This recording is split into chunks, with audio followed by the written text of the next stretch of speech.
Alhamdulillah, alhamdulillahilladzi hadana lil iman wal islam wa khassana bi syariati Muhammadin khairil anam.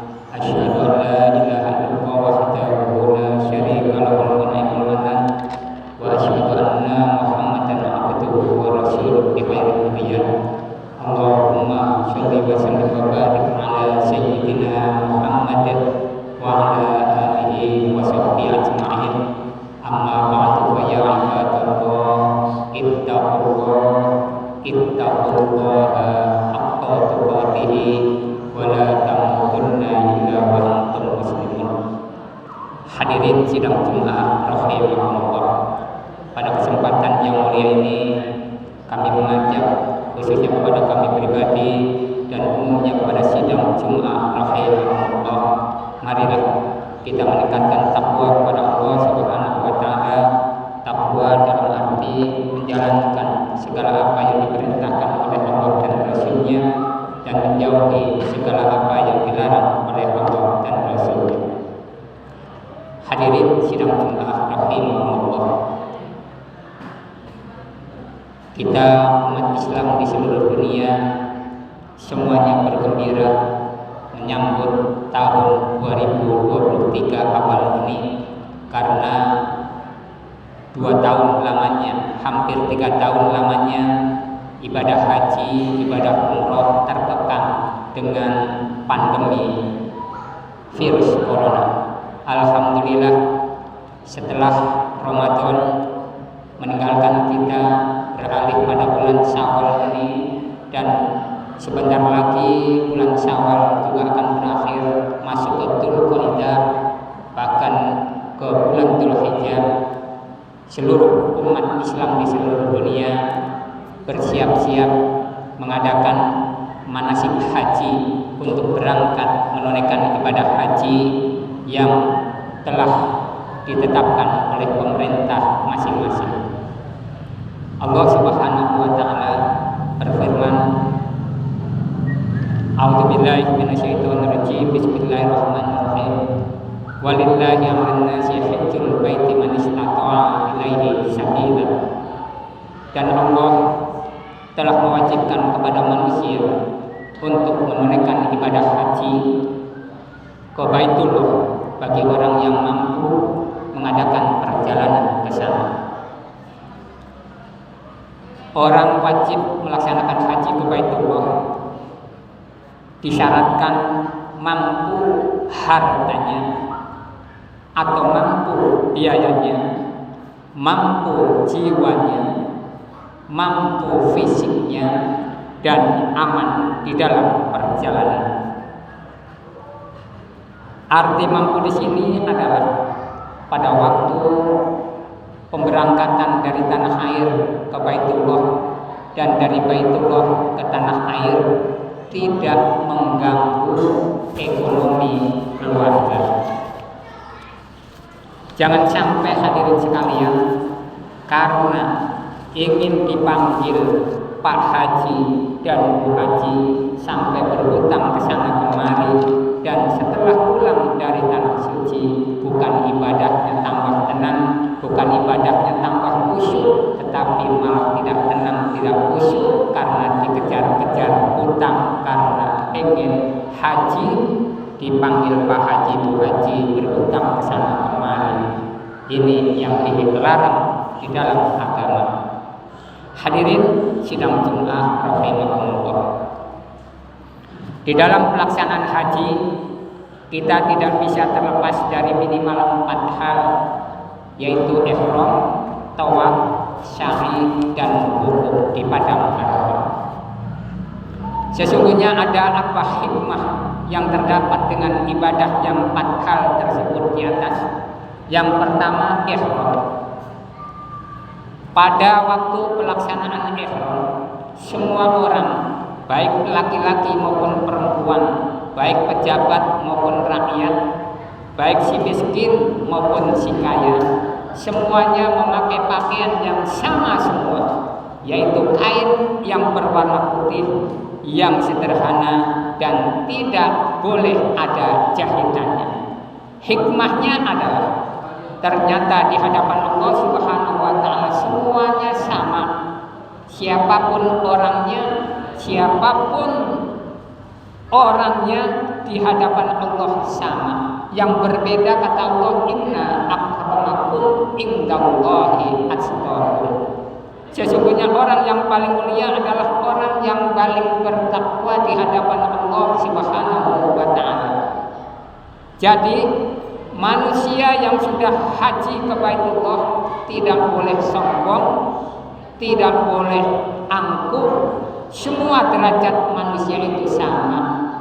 Yang berbeda hanyalah iman dan takwanya kepada Allah Subhanahu wa taala. Yang kedua adalah tawaf. Ketika tawaf jamaah haji minimal akan melewati 2 tempat yang bersejarah. Yang pertama Hajar Aswad atau batu hitam yang berasal dari surga. Kita disunahkan kalau bisa menciumnya. Karena berdesak-desakan apalagi ibadah haji sulit untuk mencium Hajar Aswad, maka tidak wajib untuk mencium Hajar Aswad. Kita disunahkan untuk melambaikan dari kejauhan atau kisbai. Kita jangan hanya melihat sebuah batu hitam atau Hajar Aswadnya saja.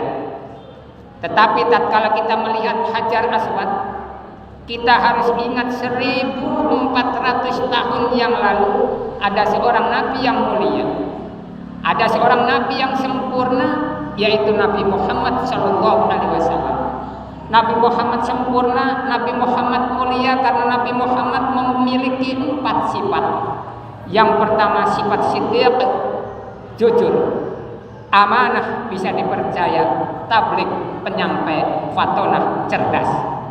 Artinya orang yang sudah haji sesampai di tanah air harus jadi orang yang jujur, harus jadi orang yang bisa dipercaya. Jangan menjadi haji yang pembohong atau haji yang penipu. Yang kedua yang dijumpai orang yang sedang tawaf adalah makom Ibrahim. Makom Ibrahim bukannya makamnya Nabi Ibrahim, tetapi makom Ibrahim adalah telapak Nabi Ibrahim ketika membangun Ka'bah bersama Nabi Ismail alaihissalam. Ada yang perlu dipetik hikmah dari tawaf ini, yaitu doa Nabi Ibrahim alaihissalam. Bagaimana doa Nabi Ibrahim alaihissalam? Yang pertama, Bismillahirrahmanirrahim.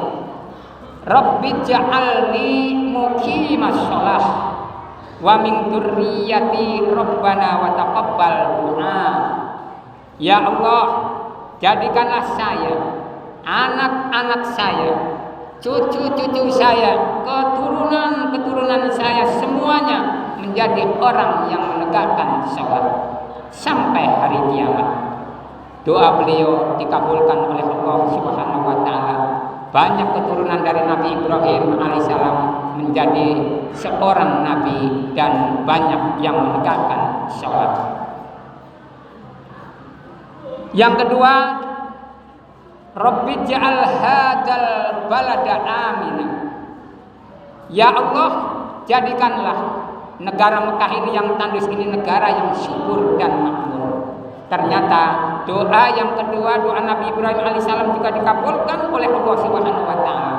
Negara Arab, negara Mekah yang tandus, tetapi hasil per kapitanya diperhitungkan di kancah internasional sebagai negara penghasil minyak terbesar di dunia.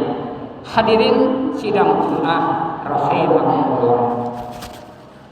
Yang ketiga adalah sa'i. Sa'i yaitu lari-lari kecil mengelilingi Ka'bah. Sa'i tidak bisa terlepas dari 3 manusia yang mulia, yaitu Nabi Ibrahim, Siti Hajar, dan Nabi Ismail alaihissalam. Nabi Ismail waktu itu masih bayi, mau minum ASI Siti Hajar, ASInya sedang kering kerontang, sehingga Siti Hajar mencari sumber mata air untuk meminumi si bayi Ismail yang masih kecil. Sampai mencari mondar-mandir Safa Marwah. Safa Marwah itu pegunungan, lain dengan sekarang sudah datar tempatnya. Naik turun gunung Safa Marwah sampai 6 kali tidak mendapatkan air karena Nabi Ibrahim sedang keluar dakwah di luar kota. Kemudian ketujuh kalinya, yang tadinya Nabi Ismail menjerit terus menangis, tiba-tiba diam. Disangkanya Siti Hajar Nabi Ismail meninggal dunia. Tidak taunya setelah ketujuh kalinya Safa Marwah yang dilakukan oleh Siti Hajar mencari air, tiba-tiba Allah Subhanahu wa taala menurunkan malaikat Jibril untuk menginjakkan kakinya di sekitar Ka'bah. Jam-jam akhirnya keluarlah air Zam-Zam yang sampai sekarang udah ribuan tahun setiap hari diambil berjuta-juta liter oleh umat Islam yang umrah dan haji, dan tidak akan ada habisnya sampai hari kiamat. Artinya adalah doa ibu sepanjang zaman.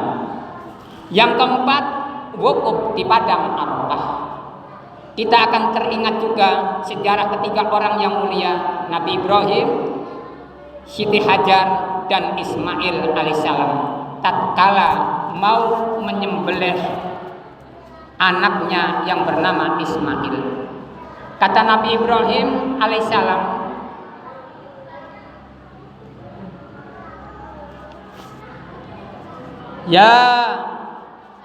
Ya bunayya inni ara fil manam anni adbahuka. Wahai anakku, sesungguhnya aku melihat di dalam mimpi bahwa aku disuruh oleh Allah menyembelih. Maka pikirkanlah wahai anakku, apa pendapatmu? Bagaimana jawaban Nabi Ismail yang soleh berbakti kepada kedua orang tuanya? Dijawab, ya abatib alma tu'mar satajiduni insyaallahu minas sabirin. Wahai bapakku, kerjakanlah apa yang diperintahkan Allah kepada ayah. Insya Allah bapak akan mendapatiku termasuk orang-orang yang sabar. Inilah jawaban anak yang soleh, yang selalu mentaati perintah Allah dan perintah Rasulullah serta perintah kedua orang tuanya. Doa Nabi Ibrahim dilukiskan di dalam Al-Quran. Rabbi ja'al minas sholihin fabasyarnahu bihulamin halim falamma balagha ma'asya'ya qala ya bunayya inni ara fil manam anni atbahuka fangdur mada tara qala ya abatib al-maktumar satajiduni insyaallahu minas sabirin. Ya Allah, jadikanlah Ismail anak yang soleh, anak yang cerdas, anak yang hebat, dan yang punya kemampuan dan punya bakat. Ternyata doa yang kedua juga dikabulkan oleh Allah Subhanahu wa taala. Hadirin, mudah-mudahan khususnya yang hadir di majelis ini termasuk orang-orang yang semuanya dikabulkan doa kita oleh Allah Subhanahu wa taala. Amin ya rabbal alamin. Seperti doanya Nabi Ibrahim alaihissalam, dan mudah-mudahan kita semua yang belum dipanggil dan belum terpanggil untuk berangkat ibadah haji ke Baitullah cepat dipanggil dan terpanggil dan mampu melaksanakan ibadah haji umroh untuk menyempurnakan rukun Islam kita yang kelima. Amin amin amin ya rabbal alamin. Barakallahu